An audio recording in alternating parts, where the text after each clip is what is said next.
The union representing nearly 10,000 Ontario auto workers has reached a tentative deal with Fiat Chrysler.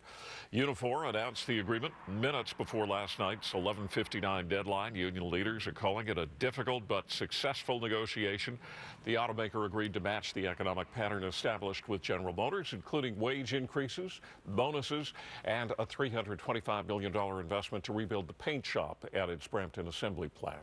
And I'm incredibly pleased to announce that on behalf of our members of Local 1285 at the Brampton Assembly Plant, Fiat Chrysler is committing $325 million in order to rebuild the paint shop in Brampton. We'd like to see what's all involved in it. The sentiment here, we're not too happy with the GM deal, so we want to see what's tweaked for FCA. I guess probably Sunday we'll get to hear everything that's in there, and we'll make our decision then. Well, it's about time for the raises. It's been a long time since we saw a raise. Other than that, I'll have to, like I say, wait and see what the contract states.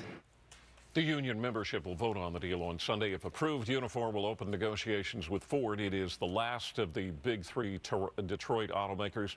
Talks start on the 17th with a deadline of the 31st to reach a deal.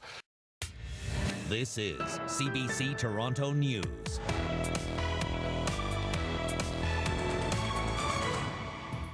It came down to the wire, but a tentative deal was reached between Fiat Chrysler and the union representing thousands of Ontario auto workers. The deal puts an end to strike threats at three of the automaker plants in Brampton, Etobicoke, and Windsor.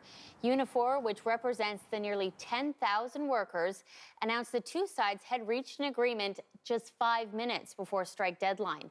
No details of what's in the deal, but Unifor says it's along the same pattern as a deal with GM that included investments.